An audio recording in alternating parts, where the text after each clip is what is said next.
Ji, welcome to my channel. आज हम लोग बात करेंगे एक ऐसे कंट्री के बारे में जहां आप ईज़ीएस्ट वे में मूव कर सकते हैं और यूरोपियन कंट्री है। यूरोप के अंदर एक बहुत ही आसान तरीका जिसमें आप लोग मूव करना चाहते हैं और कर सकते हैं और इसमें आपके लिए एक बड़ी बात मैं और एक बहुत गुड न्यूज़ इसके बारे में बता दूँ, वो ये है कि आपको ना ही वर्क एक्सपीरियंस की ज़रूरत है और ना ही आपके पास जो है ना वो कोई एक्स्ट्रा इसमें कोई रिक्वायरमेंट्स आ रही हैं जो कि बहुत सारे वीज़ाज़ के अंदर होती हैं, ठीक है? तो आप बड़ी आसानी से सिर्फ़ आपने क्या करना है, एक फॉर्म फिल करना है, इनको इनकी गवर्नमेंट वेबसाइट पे इनको अपलोड कर देना है, इनकी एम्बेसी तक पहुँचाना है। उसका प्रोसेस मैं आगे जाके आपको बताता हूँ क्या होगा। लेकिन ये एक बहुत बड़ी अपॉर्च्युनिटी अगर आप लोग यूरोप में मूव करना चाहते हैं, अगर आपके पास वर्क एक्सपीरियंस नहीं है, अगर नहीं है तो ये वीज़ा ही उनके लिए है। तो ये उन्होंने इंट्रोड्यूस इस तरह से करवाया कि अगर आपके पास वर्क एक्सपीरियंस नहीं है, तो आप और अगर है तो ये आपके लिए प्लस प्लस पॉइंट है। ऐसा नहीं है कि अगर आपके पास वर्क एक्सपीरियंस है तो आपको वो वीज़ा नहीं मिलेगा।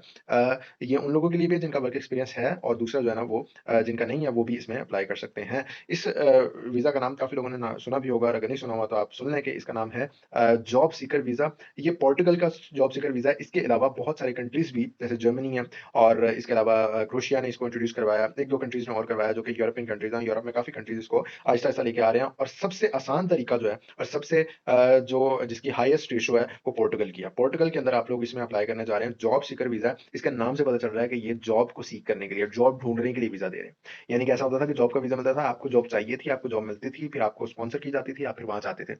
अब उन्होंने कहा है कि जी आपको अगर जॉब ढूँढनी है, तो उसके लिए हम आपको वीज़ा देंगे। आप यहाँ आएँ, जॉब ढूँढें और एक अच्छा टाइम पीरियड उन्होंने दिया है कि जॉब आपको मिल भी जाए उसके अंदर, ठीक है? तो ये एक 6 मंथ्स का जो है ना टाइम पीरियड देते हैं, 6 महीने का ये वीज़ा होता है और इस मही 6 महीने के अंदर-अंदर आपको वो जॉब ढूँढनी होती है, अगर आपको नहीं मिलती थी फिर आपको वापस आना पड़ेगा और इन केस अगर आपको मिल जाती है, आप अच्छी मेहनत करते हैं, आपको जॉब मिल जाती है और ऐसी जॉब मिलती है जो आपको वीज़ा भी प्रोवाइड करेंगे, तो आप इस जॉब सीकर वीज़ा को आप परमिट में वर्क परमिट जो होता है उसमें कन्वर्ट करवा देंगे, ठीक है? तो ये आपके लिए बहुत अच्छी अपॉर्च्युनिटी है और पोर्टुगल जो है वो बहुत ज़्यादा इसके ऊपर काम कर रहा है और जॉब सीकर वीज़ा जो है ना उन्होंने बहुत सारे लोगों को देना शुरू कर दिया है। इसका ईज़ीएस्ट वे है, ईज़ीएस्ट कंट्री है जिसमें आप यूरोप में एंटर हो जाएँगे बस उसके बाद मेरे बहुत सारे जानने वाले हैं जो ऐसे यूरोप में गए हैं। कोई रोम गया उसमें रोमानिया गया है, उसके बाद जर्मनी गया है या इस तरह से और वो एक मुल्क में जाते हैं, एंटर होते हैं और वहाँ से दूसरे मुल्कों में घूमना शुरू कर देते हैं। तो पूरे यूरोप को एक्सप्लोर करने का आपके पास एक बहुत बड़ा जो है बहुत बड़ी अपॉर्च्युनिटी आ रही है। तो इस पे लाज़मी अप्लाई करना आप लोगों ने। अगर आप लोग इसको छोड़ देते हैं ना, तो टू बी ऑनेस्ट बहुत बड़ी अपॉर्च्युनिटी आप लोग मिस कर देंगे। एक सिंपल फॉर्म आपने फिल करना, कुछ उनकी रिक्वायरमेंट्स हैं, उसके अकॉर्डिंगली आप लोगों ने चलना है, तो आपको ये वीज़ा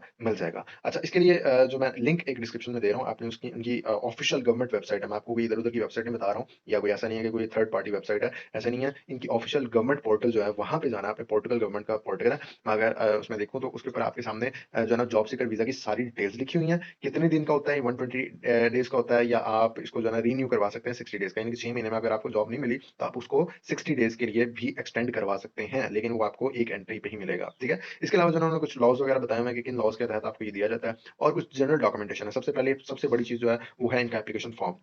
वो एप्लीकेशन फॉर्म आपको आपकी कंप्यूटर स्क्रीन पे भी दिखा देता हूँ। वो वहाँ पे आपको नज़र भी आ रहा है कि इसके अंदर जो है ना सिंपल आपकी डिटेल्स हैं, सिंपल डिटेल्स हैं। आपने क्या आपका जो है ना वो एजुकेशन है, आपका नाम, आपका एड्रेस और आपके पासपोर्ट की डिटेल्स, आपके बायो, आपका डाटा जितना भी सारा है, वो सारा सिंपल सा है कि आप क्या करना चाहते हैं, क्या किस लिए कौन-सी जॉब में जा रहे हैं, सारी चीज़ें उन्होंने आपने आपसे पूछी हुई हैं। तो इसमें कोई आपको कोई मुश्किल चीज़ नहीं है। हाँ, इसको देखते हुए अगर आपको कोई चीज़ नहीं समझ आएगी तो मुझसे आप पूछ सकते हैं या आप गूगल भी कर सकते हैं, आपको मिल जाएगा और आप मुझे इंस्टा पे डीएम भी कर सकते हैं @digital.virk पे, ठीक है? तो बहुत सारे लोग मुझे डीएम कर भी रहे थे, तो मैंने उनको रिप्लाई भी किया है। थोड़ा-सा लेट हो जाता है रिप्लाई क्योंकि पिछले दिनों में कुछ ईद के दिन थे, इस वजह से थोड़ा-सा रिप्लाई लेट हो गया था। अदरवाइज़ मैं इनको रिप्लाई जितनी जल्दी पॉसिबल होता है, मैं उसको कर देता होता हूँ, ठीक है? अच्छा, इसमें ये है कि आपको डॉक्यूमेंटेशन सबसे पहले तो आपका national visa application field application form चाहिए जो कि एप्लीकेंट खुद साइन करेगा इसको और इसकी पीडीएफ जो है ना, उसका लिंक मैंने डिस्क्रिप्शन में दे दिया हुआ है, बल्कि आप इनकी जो वेबसाइट पे जाएँगे, वहाँ पे जाके भी आपको ये मिल सकता है। उसके अलावा जाके आप लोगों के पास जो है पासपोर्ट होना चाहिए, जिसकी तकरीबन वैलिडिटी कम से कम 3 महीने की होनी चाहिए या तब तक जब तक आप यूरोप से वापस नहीं आते हैं या आपका जो विज़िट जो है वो कंप्लीट नहीं हो जाता या आपका वीज़ा कंप्लीट नहीं हो जाता। उसके बाद आपको फोटोकॉपी जो है ना वो आपको इसको अपलोड कर देनी है पासपोर्ट की। उसके बाद आपको 2 फोटोज़ चाहिए पासपोर्ट साइज़ भी चलेंगे और एक जो है वो आपके एप्लीकेशन फॉर्म पे लगेगा क्योंकि एप्लीकेशन फॉर्म के साइड पे आप देखेंगे वहाँ पे फोटोग्राफ लगाने की ऑप्शन होगी। उसके बाद आपके रेगुलर स्टेटस के जो है ना वो जो जिस कंट्री में आप करंटली रेज़िडेंट हैं वो आपको जो है ना वो उसका प्रूफ चाहिए होगा।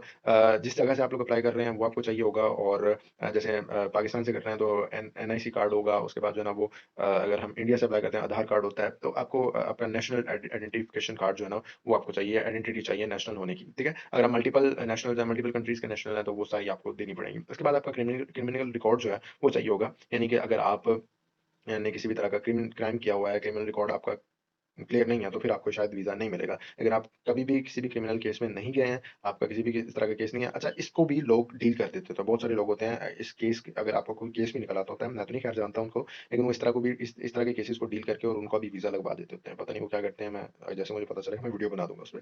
तो खैर ये है कि इसको कहते हैं ऑल्दो ये इल्लीगल ही होगा, लेकिन अगर इल्लीगल होगा तो मैं वीडियो नहीं बनाऊँगा। ये ना हो कि भाई आपका फँस जाए। खैर क्रिमिनल रिकॉर्ड के बाद जो है ना वो सर्टिफ़िकेट इस सर्टिफ़िकेट क्लीयरेंस इसको कहते हैं क्लीयरेंस सर्टिफ़िकेट। तो ये भी आपको चाहिए होगा। उसके बाद आपका वैलिड ट्रैवल इंश्योरेंस जो है ना वो आपको चाहिए। ट्रैवल इंश्योरेंस होती है ये आमतौर पे ट्रैवल एजेंट दे देते होते हैं। मेडिकल एक्सपेंसेस के लिए आपको इंश्योरेंस होती है, वो भी आपको मिल जाती होती है।